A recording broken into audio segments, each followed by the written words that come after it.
Assalamualaikum warahmatullahi wabarakatuh. Perkenalkan, nama saya Nurul Huda Irfandi. Pada video kali ini saya akan sedikit menjelaskan tentang apa itu limit switch dan berikut penjelasannya. Limit switch umumnya digunakan untuk menghubungkan rangkaian dengan menggunakan objek lain atau benda lain, dengan menghubungkan daya yang besar dengan menggunakan objek yang kecil. Cara kerja pada limit switch ini sama halnya dengan push button, tapi kalau push button kita menggunakan tangan untuk menekannya, sedangkan limit switch ini kita menggunakan objek kerja benda lain. Karakteristik limit switch ada 6. Yang pertama yaitu strukturnya sederhana, lalu harganya murah. Yang kedua, limit switch ini pada saat pengoperasiannya sering terjadi bunyi.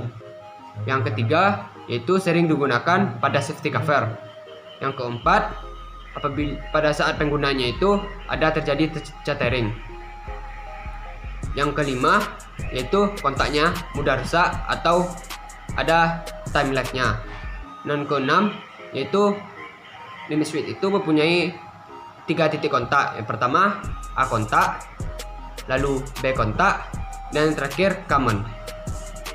Dasar atau prinsip kerja pada limit switch ini cukup mudah, yaitu dengan mengaktifkan apabila tombol pada batas atau daerah yang telah disetting sebelumnya sehingga terjadi pemutusan pada suatu rangkaian.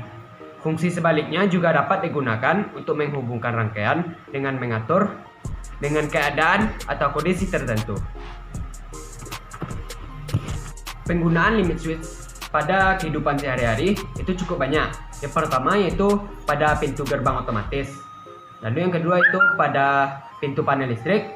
Yang ketiga pada hoist atau pengangkat benda. Yang keempat pada penutup mesin. Yang kelima yaitu pada sistem kontrol mesin. Dan juga banyak digunakan pada industri-industri produksi lainnya. Setiap komponen pasti ada yang mengalami kerusakan. Setiap komponen elektronik, semakin tua komponen tersebut, maka akan mengalami degradasi fungsi. Misalnya karena karatan, posisi menjadi kendor, dan kesalahan lainnya. Atau akibat benturan benda keras. Karena limit switch sangat penting dalam suatu rangkaian, lebih baiknya dicek fungsinya secara berkala setiap 3 bulan sekali. Komponen yang harus cepat diganti yaitu biasanya tuas penekan. Hal ini karena tuas penekan bekerja dengan kontak fisik secara langsung dengan mesin atau pintu.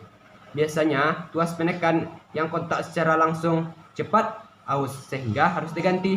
Akan lebih baik terdapat bantalan yang berfungsi untuk mencegah tuas tersebut tidak cepat rusak akibat benturan keras. Kesalahan pada gangguan limit switch dapat mengganggu seluruh kerja mesin. Misalnya pada hoist crane yang digunakan untuk mengangkat barang akan tidak mengangkat barang padahal beban masih berada dalam kapasitas hoist. Jika terjadi error seperti ini, cek kembali pemasangan limit switch-nya dan pastikan tidak ada komponen yang terganggu. Namun, apabila tidak ada yang terganggu dari hoist-nya masih tidak berfungsi, coba cek pada rangkaian lain seperti arus listrik dan tombol emergency stop-nya.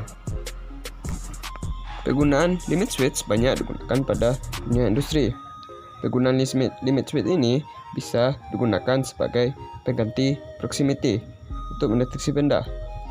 Perbedaan antara proximity dengan limit switch: proximity tanpa adanya sentuhan fisik bisa mendeteksi benda atau hidup, sedangkan limit switch perlu adanya kontak fisik. Itulah perbedaan mendasar antara proximity sensor dan limit switch. Dan penggunaan limit switch ini memerlukan tenaga, dan ampere pada limit switch memerlukan lebih banyak daripada proximity sensor. Penggunaan limit switch juga digunakan pada pintu kulkas untuk menghidupkan lampu kulkas pada saat kulkas dibuka dan mati saat kulkas ditutup. Juga digunakan pada sistem garasi mobil. Apabila garasi sudah mentok, maka akan berhenti. Itu adalah pembahasan tentang limit switch. Semoga apa yang saya sampaikan tadi dapat berguna untuk teman-teman sekalian untuk bertambah ilmunya. Dan sekian dari saya. Assalamualaikum warahmatullahi wabarakatuh.